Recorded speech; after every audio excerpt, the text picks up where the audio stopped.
Welcome to Mecum Presents On the Move, brought to you by State Farm. It's the show geared toward keeping you up to speed with the latest auto news, event coverage, and expert industry insight. Now, here are your hosts, Matt Avery and John Kraman. Hey, and welcome to another On the Move.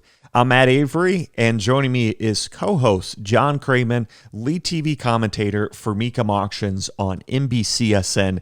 John, today in segment 2, we are checking in with Bob Ashton, managing member for the Muscle Car and Corvette Nationals. This is one of our favorite events to attend, and it's coming up fast, being held in November in Rosemont, Illinois. And we want to get an update from Bob as his team gets closer to this exciting event. We want to hear the latest of how things are shaping up. And then in segment 3, we are shining the on-the-move spotlight towards the upcoming Mecum Orlando Summer Special. This is a really exciting event, and we want to kind of talk about how it came together and take a look at some of our top picks from the consignments. Now, John, as we move further into summer, our summer tour continues to heat up as you and I get out and attend other top automotive events. And recently, I had the chance to be on site for the 30th Annual Mopar Happening. That took place in Belvidere, Illinois, and was presented by the Chicagoland Mopar Connection. I gotta say, John, it was a fantastic gathering of both classic and modern Mopars. A lot of fun. And this weekend, John, I'm off to Somerset, Kentucky to take in Somernites Cruise. They are celebrating their 21st show season, and this weekend they are having their Truckin Nationals. So the spotlight is on trucks of all shapes and sizes, and the Mecum Mobile Experience will be on site. So lots to see and do down there. And John, as we talk about shows and events like this, it's a good reminder that one of the best ways to have your vehicle stand out is to have the right wheels and tires. And Coker Tire is the exclusive tire and wheel sponsor of Mecum Auctions, and they offer authentic white walls, red lines, and other special tires for muscle cars, hot rods, and more. So if you're interested, be sure to check out cokertire.com to find out more about the world's largest manufacturer of tires and wheels for collector vehicles. John, one of the big exciting things taking place this summer in the racing world was Ray Evernham's SRX Race Series, and I know you passionately followed along, and you even attended one of the races that took place in Slinger, Wisconsin. So now that it's over, any thoughts on how it all wrapped up? Yeah, Superstar Racing Experience, Matt. Their 6th and final race. The championship, of course, was decided. That was at Nashville. Just hats off to both Tony Stewart and Ray Evernham and their crew for putting together such a fun, entertaining, successful race series. We're definitely going to see it again next year. That's the word out there now. Tony Stewart, of course, won the championship. That was expected. But Chase Elliott coming right out of, he was last year's NASCAR Cup champion from 2020. He won the event overall. Tony Stewart got second, and maybe best of all, Chase's dad, Bill Elliott, awesome Bill from Dawsonville, got third place, and Chase and Bill, father and son, had some really great battles, and boy, I don't know if it could have been scripted any better, and look forward to covering that and seeing all that action again next year. I'm sure they're going to have it. Transitioning to some car news, John, there is some performance excitement because Chevrolet has released or teased the 2023 Corvette Z06. All they've shown off, John, is a video of perceivably one of the cars. It's just a forward-facing view of it racing around the track. There's great audio behind it, and Corvette enthusiasts are really excited. And let's dive into that, John. Why is that? First, starting with the Z06 moniker, why is that significant? Long-standing tradition, Matt, going all the way back to 1963 with performance versions of the Corvette having that Z06 option code.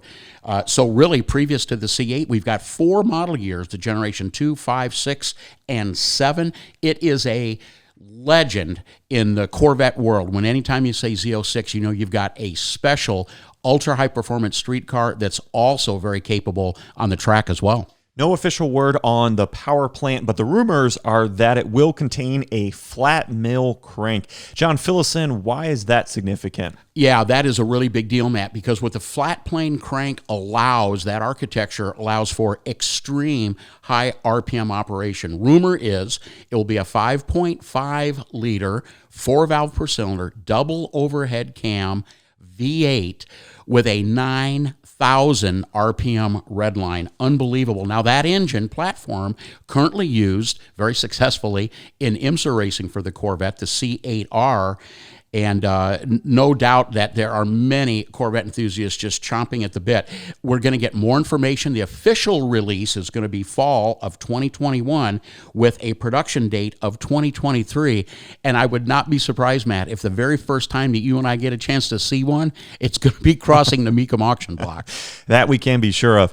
And John, I can't think of any better way to close out this segment than to let listeners hear Chevrolet's tease of that engine screaming around a track.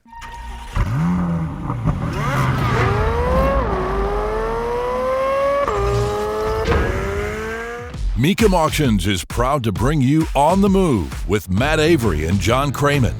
For more on the world of collector cars, head over to mecum.com. Now let's get back to the show. Hey, Matt, this is going to be a lot of fun. A good friend of yours and mine, one of the coolest car guys that we know, is here in the studio with us, and that is Bob Ashton. You might recognize that name as the managing member for MCACN. That's the Muscle Car and Corvette Nationals, a November tradition. My number one favorite car show of all time. Mecum Auctions happens to be the title sponsor for that event.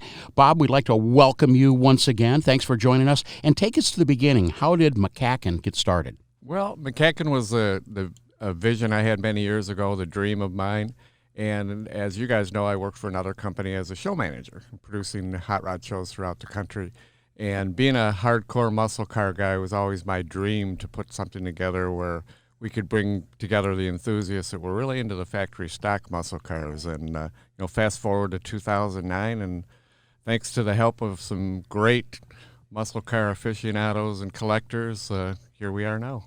Those muscle car collectors that you mentioned really represent the A-list of not only guys that have got the best cars, but share passion and enthusiasm. Do you want to do a shout-out to who some of those folks are? Oh, absolutely. And I have to say, I think this is the reason that we've had such success with the show. It was never really designed to be a money-making, profitable venture.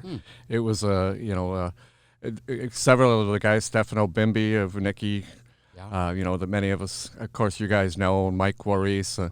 We did many dinners, and I always talked about my dream of having a specialty muscle car show. And then here we are, it's like when things turned a little bit sideways with my former employer, the talk was, well, Bob, it's time to launch that show that you've always dreamed of. And it's like, well, it's kind of a costly venture, I guess you could say. And and I remember getting a call back from Stefano and having him tell me, well, Charlie Lillard, Colin Comer, Mike Warris, Les Quam, Steve Schauger, they think it's a pretty good idea, and we're ready to make it happen. Understandably so, last year's show had to be canceled, taking place during the pandemic. And what a lot of people would have seen as a negative, Bob, your team thought outside the box and really spun that situation around, producing a really special video that really attempted to capture the magic of being on site at the Muscle Car and Corvette Nationals. Fill us in, how did that project come about, and what all did it entail? Well, as you guys know, you build relationships over the years, and I've had the opportunity to meet some of the real movers and shakers in a muscle car world. And we thought about what would be the next best thing to do. And, of course, our good friends from the Brothers Collection out in Oregon have been huge supporters of the show. They always have a variety of cars that they show with us and always have premiere unveilings. We got to talking and thought, wouldn't it be neat to have access to the Brothers Collection, as they just finished a multi-year structuring of their 100,000 plus square foot museum that contains about 600 cars. So I threw the idea out to one of the brothers and said, hey, what would you guys think about us coming and invading your territory and sharing some of your collection? And they embraced it, and they said, come on down, let's do it. So we were able to do, we call it MCACN Northwest 2020. Okay. And we launched it on the day that would traditionally be our show in Chicago. Well, and it was surprisingly well done. I say surprisingly, I really shouldn't. You do everything first class, by the way, and that is available. Folks that are listening now want to go take a look at that. What are some of the places they can find that video? Yeah, we launched our MCACN TV YouTube channel, so it's available 24/7 there. It's about an hour-long program. Yep. It just touches on the collection, and we're actually in the process now of doing a variety of short segments that we'll be putting out over the next few months that kind of spotlight some of the other aspects of the Brothers collection. Okay. This year's show is fast approaching. Can you give us an inside look at some of the vehicles and displays that will be on site? Well, of course, we're known for our anniversary displays, and last year, being 2020, it would be the 50th anniversary of the 1970 model year, which is an iconic year for muscle cars. Indeed. So looking at that, and then again, to 2021, obviously the plan was to go forward and have a class of 71 50th anniversary. Well, there was no way we were going to skip 1970. So the good news is, because we do have two of what I would consider the most important years of the muscle car era, we're celebrating both, and the content is off the wall. Give us an idea what we might be able to expect from model years 1970 and 1971. Some of the highlights, of course, if you think about those 2 years, final year for the Chrysler Hemi, Right. final year for that you could get a big block and an E-body Mopar, 1970 LS6, Right. 450 horsepower from the factory. Our red carpet display, as we say, it's a lot of fun with that, because what I've done is we always rotate between the big three, so Ford, GM, Chrysler, which was specifically planned that way with our show from the get-go, because we didn't want to be pigeonholed as being just a specialty GM show or specialty Ford or Mopar show. So this year, putting the spotlight on General Motors, our red carpet display is what I call top dogs. Nice. So what a top dog is: LS6 for the Chevrolet family, Okay. Stage 1 for Buick, Yeah. W30s for Oldsmobiles, and Ram Air Force for Pontiacs. Yikes, yeah. So then, in our style, to take it a step further, as you walk down that red carpet, the cars on your right side will all be convertibles. The ones on the left side will all be hardtops. So if you can imagine, in the desirability factor for these cars, especially the convertibles, as we know. Rarity. LS6 convertibles, Ram Air 4 convertibles. I have a judge and a non-judge Ram Air 4. And again, talking about highlights, LS6 convertibles, the ultimate muscle car for so many people. I have 8 of those signed up right now. Of those 8, we only have 2 that are the same color. So imagine a row of LS6 convertibles. I mean, it makes my heart flutter. Me too. One of the other important things to note about the show is that it is an invitational show, meaning that all of the vehicles have been carefully selected. Bob, can you fill us in? What criteria do you and your team use, or how do you go about selecting those vehicles that will be on display? Well, first off, that was one of the things that happened with our group.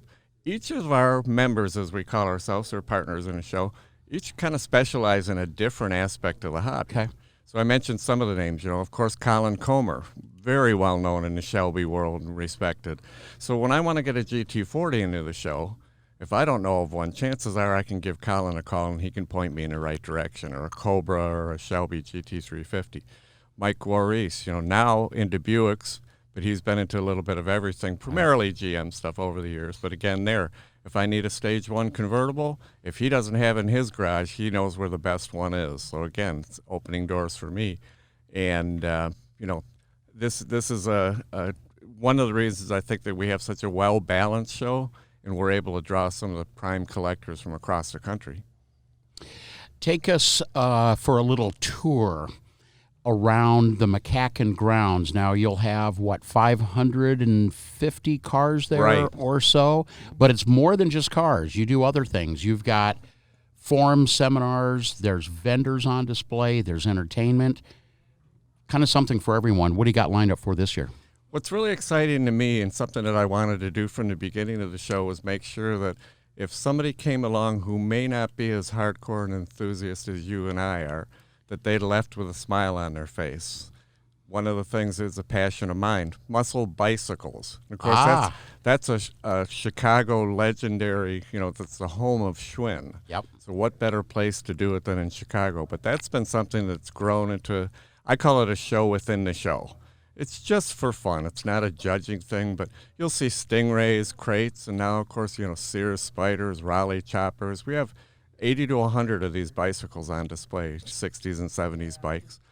We expanded with our last show into mini bikes. Again, strictly for fun, Rups, Honda Trail 70s. Right. And our good friend Jeff Schwartz out of the Chicago area is known from Schwartz Performance building, premium chassis, is an avid MX motorcycle collector. So for the past few years, he's brought in, we call it the Dirty Dozen, different rare 70s and 80s restored motocross bikes. And these are important because these are the products that, as a baby boomer, classic baby boomer, this is what we grew up with. And now all these years later, we're all kind of coming full circle again and have become very collectible and is a perfect mix for the high-quality cars that are on display. Something else that MCACN has become known for is the high level of judging that takes place. Bob, fill us in. What types of judging takes place, and what are some of the criteria that they're looking for? Well, there's a couple of different things that are kind of specialty factors of our show. First of all, a car does not necessarily have to be judged. Many of the collectors that are out there have already been through that. It's not important to them. They know they've got good cars. They might be certified Bloomington Gold. But for those who do want to have their cars judged, we have highly, highly intense concours judging. 1,000-point sheet is what they start out, 4 pages of judging, 3 knowledgeable collectors or judges will go over the cars top to bottom. They'll be checking part numbers, date codes, correctness across the board. We also have what's known as vintage certification. And the theme of that, led by one of my partners, Steve Schauger, is preservation instead of restoration. So that's been a growing aspect of the show.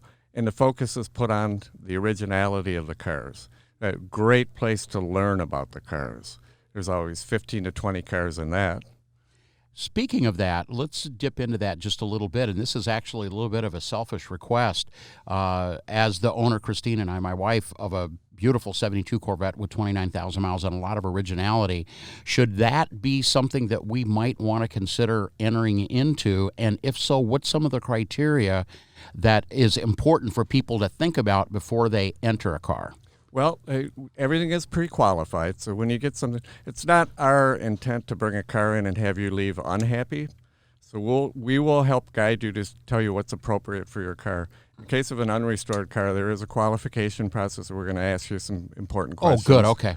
So you're not coming in unprepared, I guess you could say. There are different levels of award that you can get, whether it be in a concours judging or in vintage certification.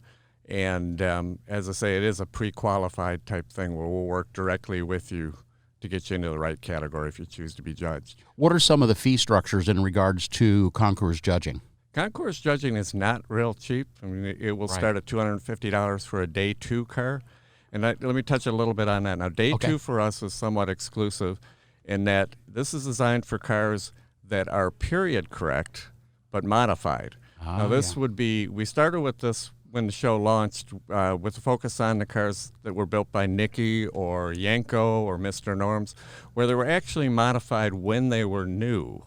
So, and the reason that we did that is in the concours world, if you had, for instance, the Yanko Camaro, the early cars, as Matt would be happy to tell you, 67s and 68s, they didn't have 427s when they left the assembly line. In the concours world, you were out of the game as far as winning top awards. But the level of restoration quality in those cars has risen over the years. So when we launched the show, we started with that. So day 2 judging is $250. Standard judging, concours judging for factory stock car, which is based on how the car left the assembly line, is $300. Of course, we also have the Triple Diamond.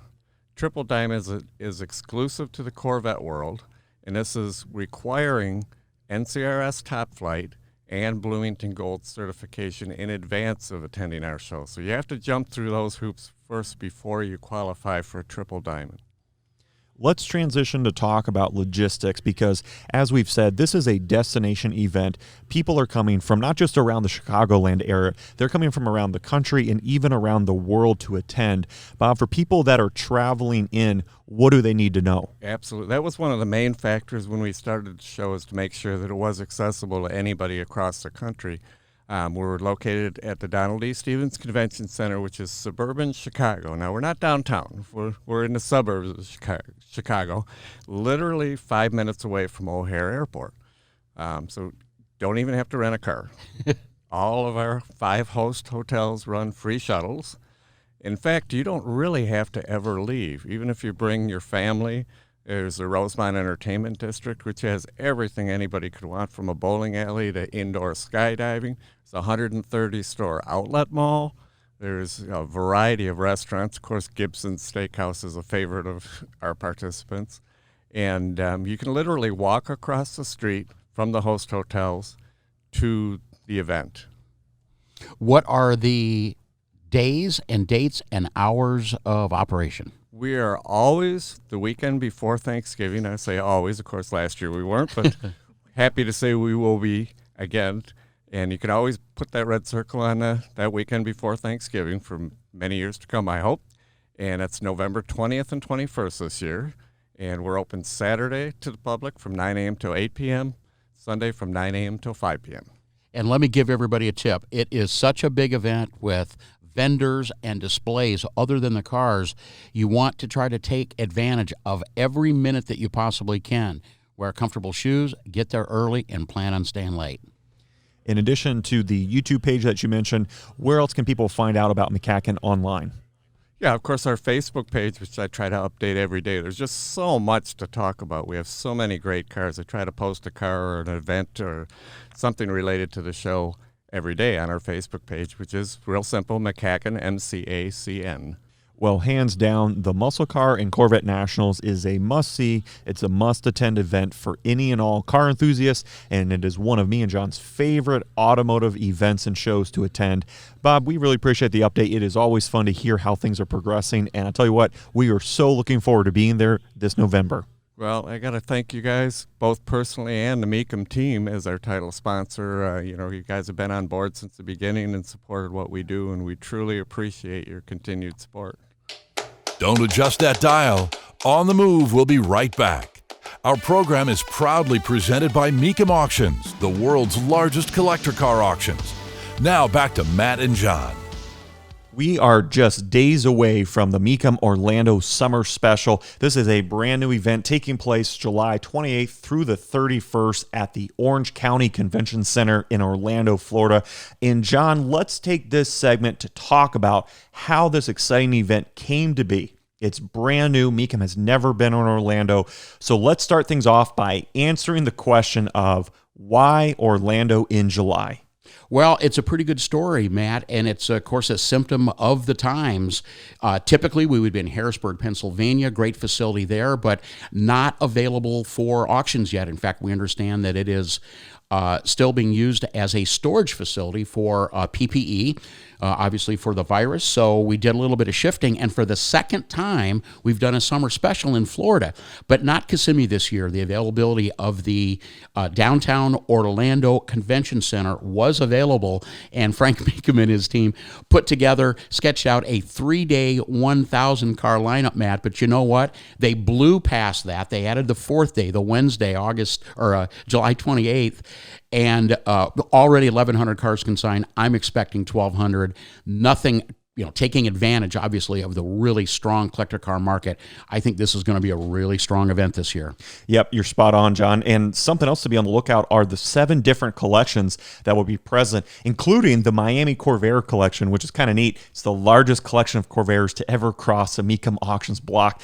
Now, John, let's give an overview because, like you said, over 1,200 vehicles will be on site. Let's give kind of a rundown of some of the other stars, main attractions, and vehicles that will be crossing the block. Well, first of all, Matt, before we get into the traditional Mecum inventory, which we have a lot of, we talked about the 2021 Ford Bronco, the all-new Bronco on the show, saying the first time that we might have the chance to see one could very well be at a Mecum auction. And I have not seen one yet. You have at the Chicago Auto Show. Lot number S80.1 is a brand spanking new 2021 Ford Bronco Outer Banks Edition, loaded to the gills, $55,000 window sticker. This will be the very first full-size Bronco to roll across the Mecum auction block. So that one is going to be a lot of fun. But besides that, Matt, boy, what a great lineup of cars. Really strong on performance cars, race cars at 69 Daytona that was driven by Marty Robbins, fully restored. Great 63 Corvettes. We've got a Resto Mod high-end and a stock 340-horse split-window coupe, Boss 429 Mustang, tons of Chevy and Pontiac and Mopar muscle as well, and even some really cool pre-war classics. classics, including a 42 Lincoln Zephyr 3-window coupe that is only one of 5 known to exist. Pretty cool, man. Yeah, that is cool. Now, what we've done for this segment is you and I have gone through the consignments, and we both have found 2 vehicles that we really like, representing a more affordable option and then a little bit more of a premium option. So I'm going to lead off with my affordable option. That's a 1996 Chevrolet Impala SS, lot number F151. John, these cars are big, they are bad, and they are sinister, and I think they are so cool. They were just made for 3 years with total production just under 70,000 vehicles. They all came equipped with an LT1 engine producing 260 horsepower and 330 pound-feet of torque that was paired to a 4-speed automatic transmission, and they all came with a leather interior, and then they had special suspension upgrades, including special 17-inch wheels and tires and 4-wheel disc brakes. And I just think when it comes to a big, comfy cruiser, it's hard to beat an Impala SS like this. Now, John, when you were looking through the consignments, what did you find in that kind of affordable category? Well, I'm going to stay in the Chevrolet family, Matt. You know, Corvettes being the most popular single make and brand to cross the Mecum auction blocks. And we talk about this a lot, about affordable Corvettes. Yes, they do exist. So I wanted to find one that I thought was really a standout. It's lot number W37. It's a 92 Corvette Coupe. Now, that's noteworthy because that is the first year for the all-new LT1 engine, 300 horsepower, and the condition and the color combination just stopped me in my tracks, Matt. It's white with the red interior, giving the nod back to the original 300 1953 Corvettes.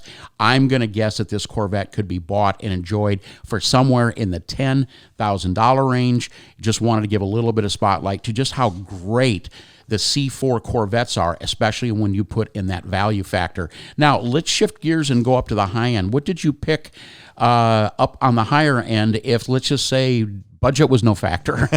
Well, one of the themes that we have identified is the continued rise in popularity in custom and resto mod trucks and SUVs, and there's no shortage of either coming to the Orlando Summer Special. Now, the one that I was really liking is lot number S46. It's a 1953 Ford F100 pickup, and it's just got such a great retro shop truck vibe to it. This one was built by Chip Foose, legendary car designer and customizer, and it was displayed at the 2012 SEMA show. And it's got all kinds of custom parts and performance components, and perhaps the thing that stands out the most are the wheels that Foose designed for this truck. Well, and I like the fact that your truck, Matt, that you chose has got an original style Ford flathead V8. So let's keep it in the Ford family, Okay. kind of, with my pick on the high end. How about lot number F147? That's a 1965 Sunbeam Tiger with the 260 cubic inch Windsor Ford small block power and a 4-speed transmission, and it's all about colors and presentation. On this one too, Matt, it is midnight blue in color and is just an absolute showstopper. Value on that one, would not be surprised to see close to $100,000 on what is certainly one of the best Sunbeam Tigers that we've ever had. Just a couple of really good examples of what we are both going to be looking forward to at the Mecum Orlando Summer Special. And of course, if someone is needing to bring a vehicle to the event or bringing home a new acquisition, there's no better way to transport that vehicle than through Mecum Auto Transport, powered by McAllisters. They have fully enclosed trailers and specially trained drivers to bring any collector car investment right from the auction floor to your garage door. Now, John, if people can't make it on site, where can they tune in online to still catch up on all the action? Yeah, due to NBCSN being completely full, Matt, with coverage of the Olympics from Tokyo, we will not be having television coverage for Mecum Orlando, but keep in mind, go to Mecum.com, click on the Watch Now button, live, real-time, gavel-to-gavel action. You'll see a lot of great camera angles. You'll hear the auctioneer. You'll see the vehicle. You'll hear either what the high bid was or what the sold price was. It is non-stop auction action, and I will be tuned in. You've been listening to Mecum Presents On the Move, brought to you by State Farm. For more information, visit Mecum.com. And join us again next time as we take you inside the world of muscle and collector cars and more.